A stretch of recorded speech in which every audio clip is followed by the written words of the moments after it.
And you guys just have progressed over the years. I mean, I don't know I guess you attribute it to a couple of things, like just relationships and the music. I mean, what do you guys think you've done that helped you every decision we try to make with like the future in mind. So, and like I said, there's a group of us, so it's not just one person making all the decisions. It goes through a channel of people who put their opinions in it, and we weigh out the best option. But like, we've always made it an effort to do as many shows as we could. Right. We always wanted to perform. Key. But we didn't want to just perform in Philly a million times. We wanted to go across the country. Speaking of shows, that's the key. You could do shows, you're good. Like, look at a lot of these rock bands that come out now, like Rolling Stones can still sell out 30 stadiums. Oh, yeah. And that keeps you relevant forever. So, yeah, I remember you guys grinding out shows. Like, that was our biggest thing. And we built up enough of a buzz in Philadelphia that we were able to sell out the TLA in Philly. And we were named the first independent local group to ever sell out the TLA. And you brought out some legends, too, right? And we brought out Freeway, Beanie Sigel, Young Chris. I remember that was awesome. Us doing that, we got a lot of credit from, like, the legends that are in Philly. So it really gave us somewhat of a good name in the city, which was dope for us. We needed that. And from there, we were able to meet booking agents. And from the booking agents, they were able to put us on tours with other acts. So it was all about the connections at that point. And we all knew that. We knew we just had to be connected. So I think bringing out Beanie and Freeway and Young Chris, that's like genius. How did that decision come about? That's just from the people we knew. Like, we knew, shout out Adam Kilgore, Dub Caesar Apparel. I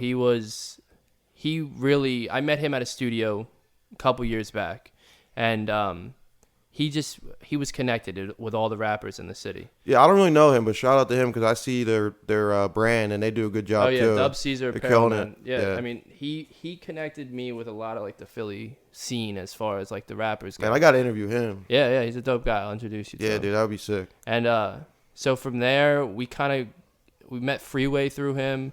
We met Beanie through him. You know what I'm saying? Yeah. It was like one of those things where it was a never-ending thing. We just kept meeting people. He would always bring us around. He'd bring us backstage to the shows. I mean, he helped out a lot for certain things. So, and after that, we just kind of kept our relationships with people. We built up enough of a name on our end that people respected us enough that they'd want to work with us. So it wasn't just like baby. So I mean, the hard work's paying off and I appreciate you squeezing us in. You're about to go on the road for 30 days. Yeah. I'm sure you're excited about that. So the hard work's obviously showing off. Talk about the tour. Well, actually, this will be dropping when you come back. So, fuck.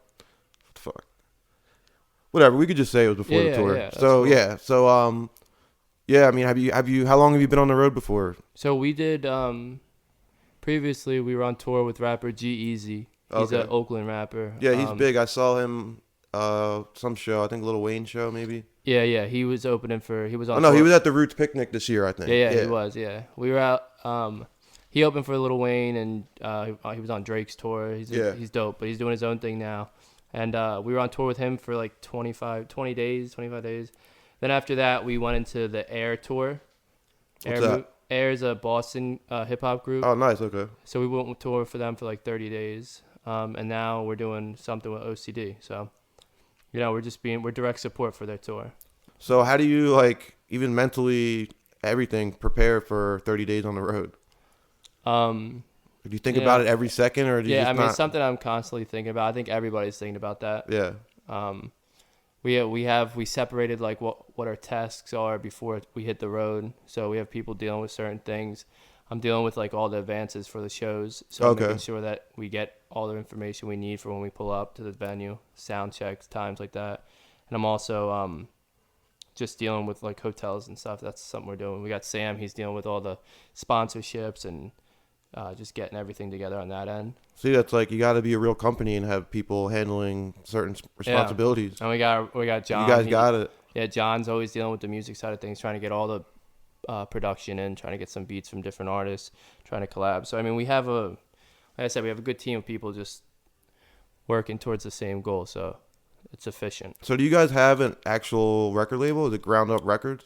Yeah, Ground Up Sounds. Ground Up Sounds Records? Yeah. Ground Up Sounds. That's just what it's called. It's Ground Up Sounds LLC. It's a company. Okay. So Ground Up, Azar Malachi, and Beach Links are signed to Ground Up Sounds. Okay. Which is owned by the three guys, Azar Malachi and Beach Links, and myself, Sam, and So Jared. everyone involved has ownership in some Correct. capacity. Correct. Well, that'll definitely motivate anyone. Yeah. Because you know, you look at this shit with Birdman and Lil Wayne right now. You know, artists don't own their shit. They get paid advances or they get paid off shows. Like Tyga just said on an interview, he went platinum multiple times and didn't get a check for it at all. Like the Breakfast Club interview. yeah, they just didn't give it to him. And Yeah. I can name you 10 other But people. he also had a stage that he would never have been there if it wasn't. That's for it, true. You know? So there's always that. But yeah, no, I feel you. Well, the thing about us is we've been friends since kids. Right. So it's like we're not trying to dick anybody over. Right. This is our goal. We don't want to be doing nothing else but this music shit for the rest of our lives. So, you know, we made it happen that we were all happy in a certain way, you know? I mean, you had to have been mentioned in some meetings and some labels. Have people reached out to you guys at all? Yeah, we've been mentioned. We've been talked about. It's not where we want to go with where we're at right now. They're probably like trying to dog the shit out of you because record labels are pieces of shit. Record labels want us to have quadruple the fan base that we have right now, probably before they want to sign us. And they want to take. And at that own point, everything. they'd have more leverage than us, so Exactly. we wouldn't do it. But no, I mean we're happy where we're at right now. I mean, obviously we want to get bigger, but I mean that's what we're working towards, and all in house right now. That's great. So have you looked at other rappers, other labels, what they've done that inspire your guys' moves? Like anyone else's blueprint? Yeah, we're constantly looking and checking up to see how other people are doing things. We were really inspired when we first went on tour with G-Eazy. So G-Eazy's management team's comprised of like multiple people. One of them is Jamil, and he's this dude he's Drake's tour manager. Okay. So watching their missions and how they like took care of things and how efficient they were really inspired our management team on like how we want to be, including the rappers. Like we were just, ever since going on the road with him, we were just real efficient. We kind of had a better vision of what exactly we wanted to do.